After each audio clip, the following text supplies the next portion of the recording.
Hola a todos, bienvenidos a nuestro podcast International Clash und Trash, la mejor manera de mantenerse enterados sobre el mundo actual, escándalos internacionales, noticias, you name it, y nosotros hablaremos de eso.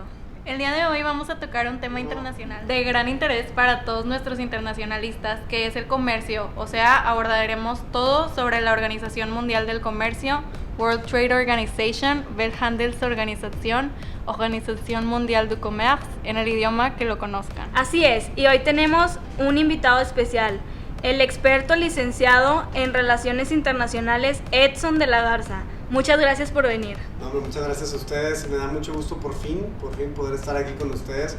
He estado escuchando su programa durante mucho tiempo, la verdad que me parece algo increíble, que todos los temas que manejan, todo el valor que le dejan a la gente y además en muchos idiomas al parecer.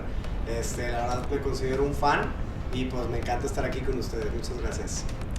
No, hombre, gracias a ti. Y en cuanto a la organización, vamos a platicar un poco sobre los acuerdos y todo lo que deben saber nuestros empresarios para poder exportar sus productos desde sus países miembros de la Organización Mundial del Comercio. Y pues primero que nada debemos mencionar que esta organización es sumamente confiable, es la única organización internacional que se encarga de las normas que rigen el comercio entre todos los países.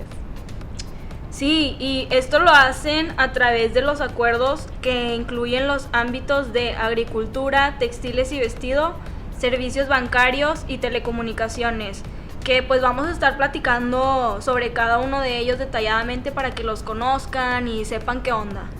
Sí, pues comentábamos que súper amigable, está súper bien la organización, porque para empezar tiene 4 principios básicos que son el de comercio sin discriminaciones, el de comercio más libre de una manera gradual mediante negociaciones, el de previsibilidad mediante consolidación y transparencia y el de fomento de una competencia leal. Sí, no, hombre, aparte están súper bien sus intenciones y son súper transparentes y buscan la justicia, o sea, su propósito a final de cuentas es contribuir a que las corrientes comerciales circulen con fluidez, con libertad y con equidad. La verdad que padre que esté tan bien regulado. Sí, o sea, esto vino a ser como un upgrade del GATT, General Agreement on Taxes and Tariffs, el Acuerdo General sobre Aranceles Aduaneros y Comercio, y pues todo esto gracias a la Ronda de Uruguay. Ay, sí, aparte que súper buen año fue, 1995, para el comercio del mundo, no, hombre. Buenísimo. Entonces, comenzando ya a hablar sobre los acuerdos del marco jurídico del comercio en la Organización Mundial del Comercio, primero que nada hay que mencionar el Acuerdo General, también modificado en la Ronda de Uruguay, que incluye los bienes, servicios, la propiedad intelectual, compromisos de los países a reducir aranceles aduaneros y otros obstáculos no arancelarios. Además de que le exigen a los gobiernos que le den transparencia a sus políticas, abarca también procedimientos de solución de diferencias y principios de liberalización. Sí, y otra cosa muy buena es que les presentan un trato especial a los países en desarrollo y pues eso tiene coherencia con sus propósitos de un comercio equitativo. Comencemos con el tema más sonado en el comercio, los aranceles. Bueno, los aranceles aduaneros son los derechos de aduana aplicados a las importaciones de mercancías. Y la OMC regula todo este asunto con el Acuerdo General sobre aranceles aduaneros y comercio desde 1994 a través del Consejo del Comercio de Mercancías. Sí, no, hombre, y este consejo, les voy a explicar, está integrado por todos. Y obvio, y si en este acuerdo ayuda a regular las barreras arancelarias. Y toda esta regulación se encuentra en las listas de concesiones, que son las que representan los compromisos arancelarios que deben tener los países. Sí, los compromisos son acerca de no aplicar derechos arancelarios superiores a los tipos consignados en las listas. O sea, estos tipos están consolidados. Gracias, Karen. Pues sí, ahora todo esto únicamente en cuanto a las barreras arancelarias, pero pues también hay barreras no arancelarias, ¿verdad, Edson? Totalmente. Sí, ya es un tema más complejo porque no se resume a una sola cosa como los aranceles. Hay varios tipos. Por ejemplo, el de licencias de importación. Para eso existe el acuerdo sobre procedimientos para el trámite de licencias de importación. ya que estatuye que los sistemas para el trámite de licencias sean sencillos y transparentes. Así es. Otro ejemplo es la valoración en aduanas de mercancía. Por eso el acuerdo sobre esto otorga la facultad de solicitar información si se tiene duda del valor declarado. Sí, no, hombre, además de la inspección previa a la expedición, el acuerdo de esto establece la obligación de los exportadores previo al viaje. Otro obstáculo que existe es el de normas de origen, cuyo acuerdo instaura la obligación de especificar la originalidad del producto, o sea, dónde se fabricó. Sí, así es. No, y el último obstáculo que abordaremos es el de inversiones, que está regulado por el acuerdo sobre las medidas en materia de inversiones relacionadas con el comercio.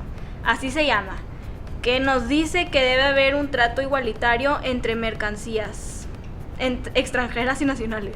Oye, y sobre todo esto que estamos hablando de obstáculos al comercio, ¿cómo aplicaría en la vida real, Edson? ¿Nos puedes platicar más o menos sobre los procesos de las exportaciones? Sí, claro que sí. Sí, por ejemplo, con el aguacate, cómo se exporta, cuál es su proceso de exportación y así.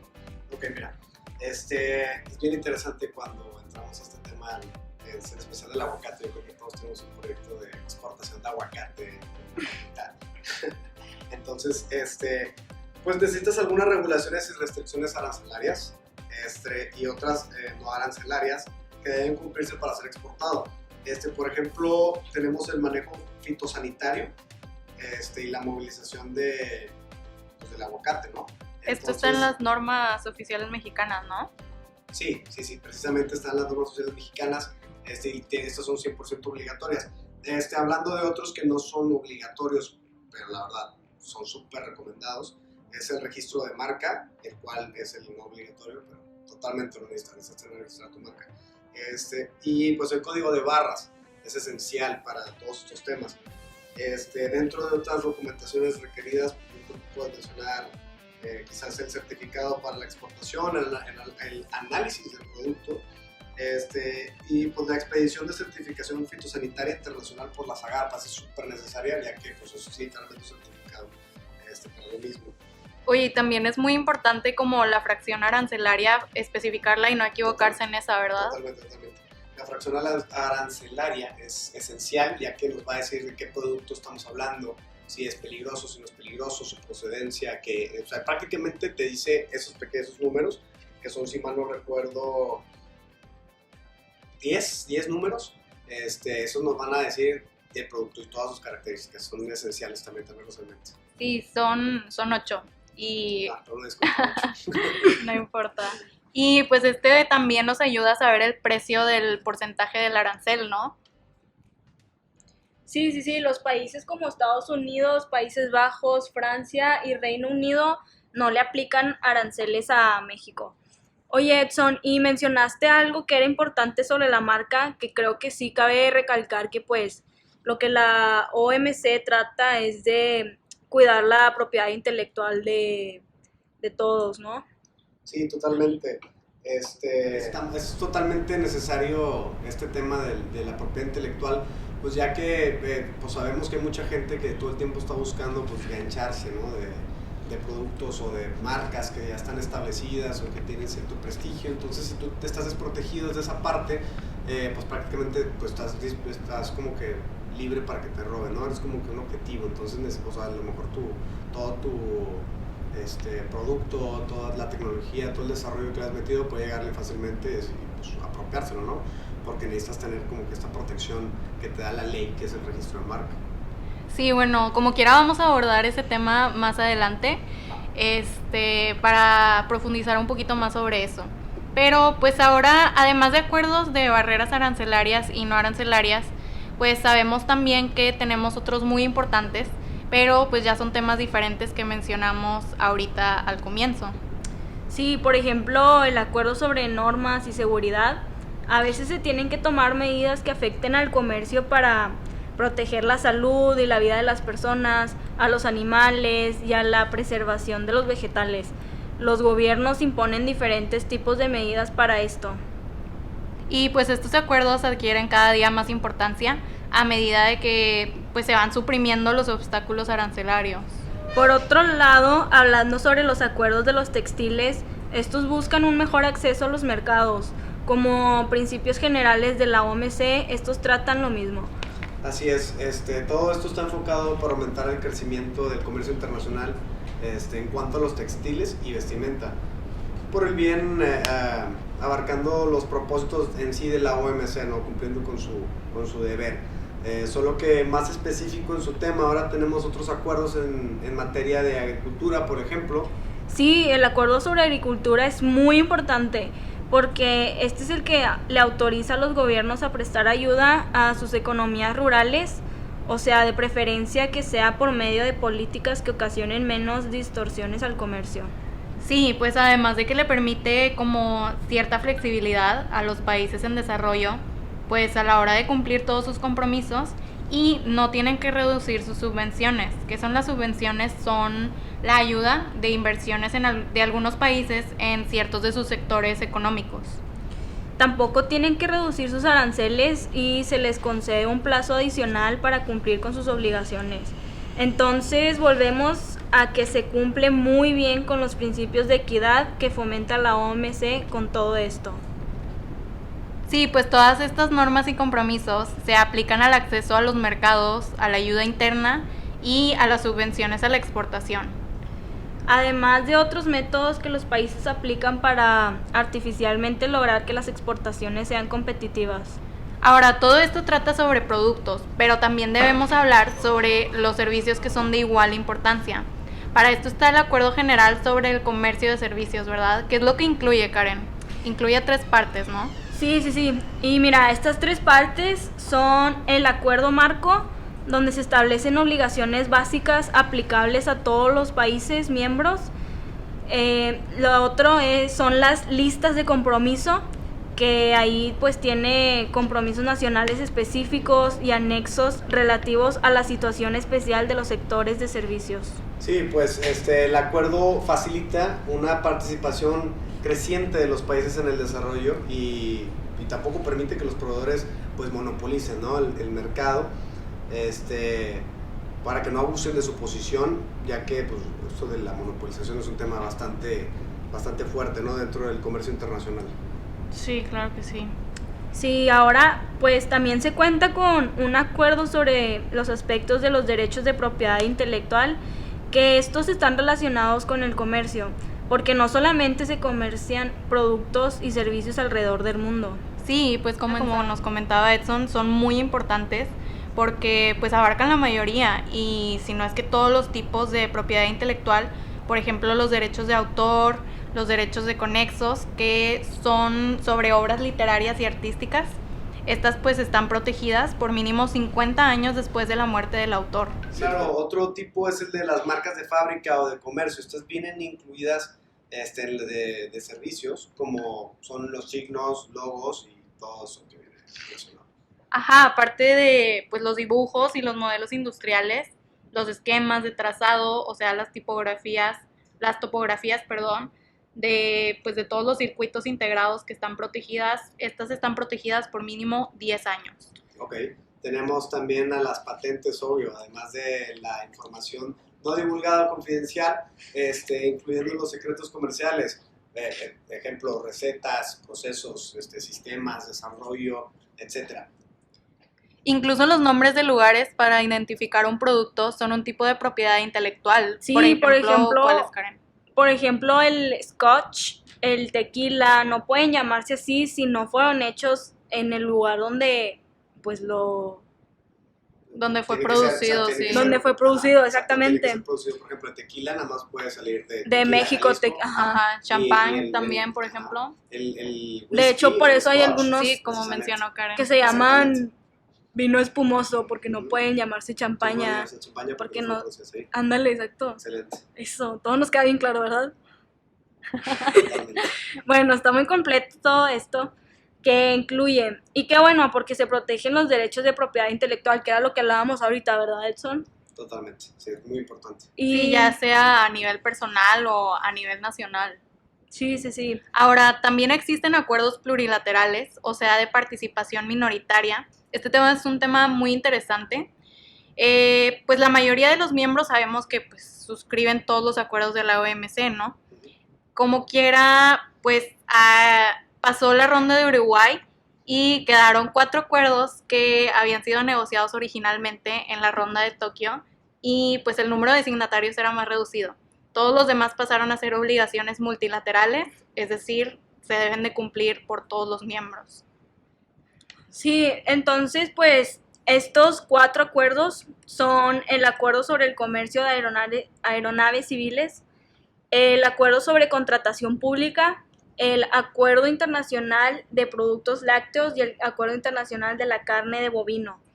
Empezando con el de aeronaves civiles, pues este se firmó el 1 de enero de 1980 y el día de hoy cuenta con 32 signatorios. Este elimina los derechos de importación con respecto a las aeronaves, excepto a las militares, junto con todos sus productos abarcados.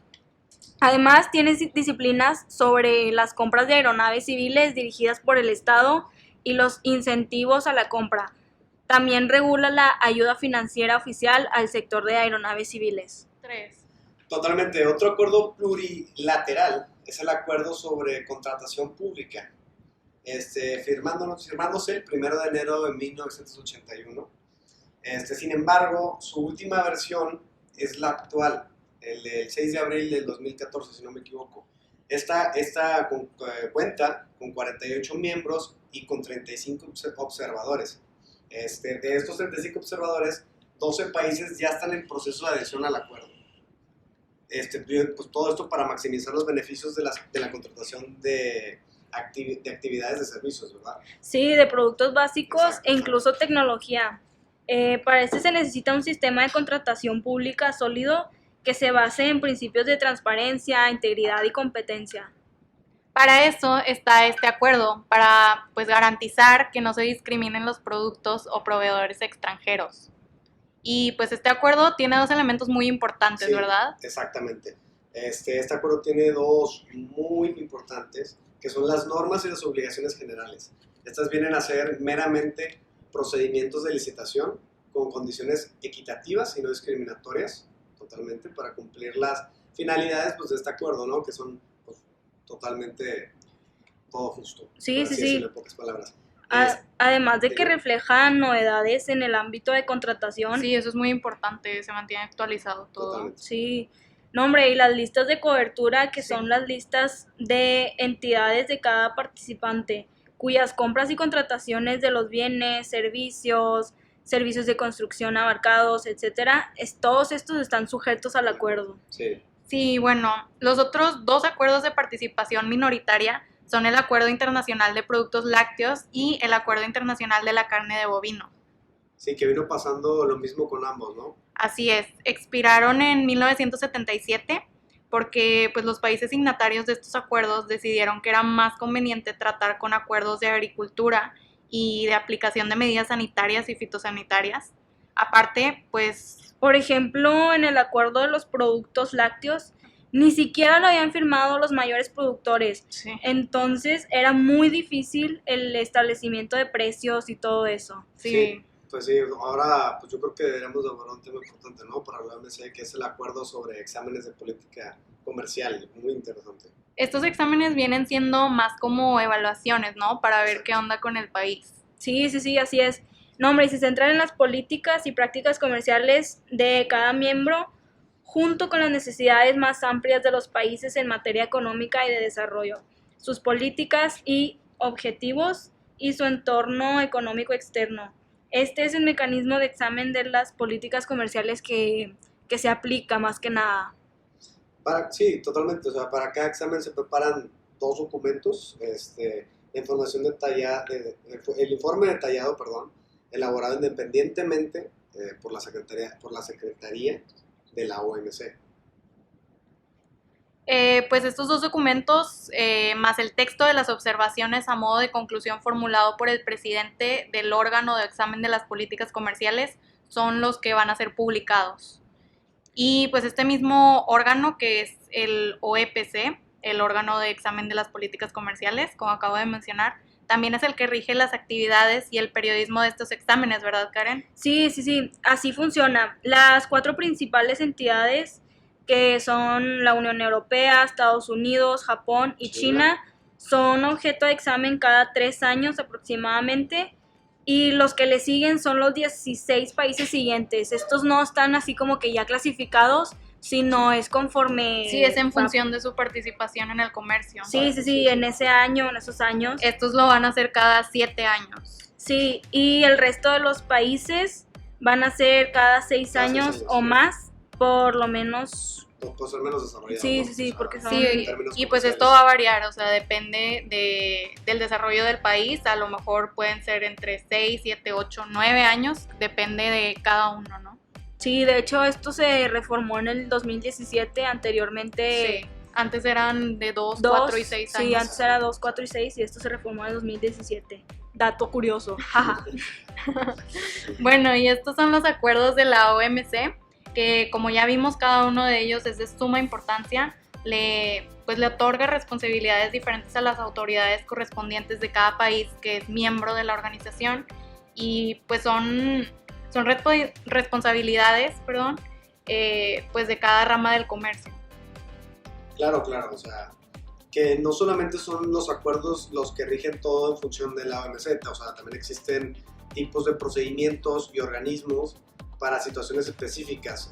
Por eso ya será tema para otro podcast, ¿no? Sí. A ver, parte 2, Vamos a hablar de otros temas que ya se nos acuerdan, vamos a aventar unas 2-3 horas más. Sí, no, totalmente. Pero bueno, esperemos que les haya sido de utilidad toda esta información para conocer mejor a la Organización Mundial del Comercio, ya seas internacionalista, comerciante, empresario, quieres saber más o estás emprendiendo apenas, pues, o simplemente te gusta conocer de estos temas. Claro que sí, y pues bueno, nos vemos el siguiente viernes con un nuevo episodio de International Clutch und Tratsch.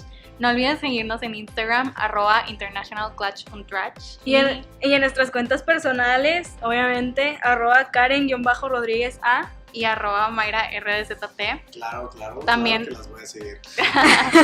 También los invitamos a seguir a @Edson. Entonces, bueno, muchas gracias por venir, Edson. Muchas gracias por invitarme, la verdad que me encanta participar en este tipo de proyectos y poder pues compartir un pedacito para las personas que... De tu experiencia, ¿no? Exactamente, de mi experiencia. Es para las personas que están aquí pues apenas estudiando, ¿no? Esta hermosa carrera que es la de Relaciones Internacionales. Échenle muchas ganas y nos vemos pronto en el campo, colegas. Bueno, hasta luego, bye. Bye.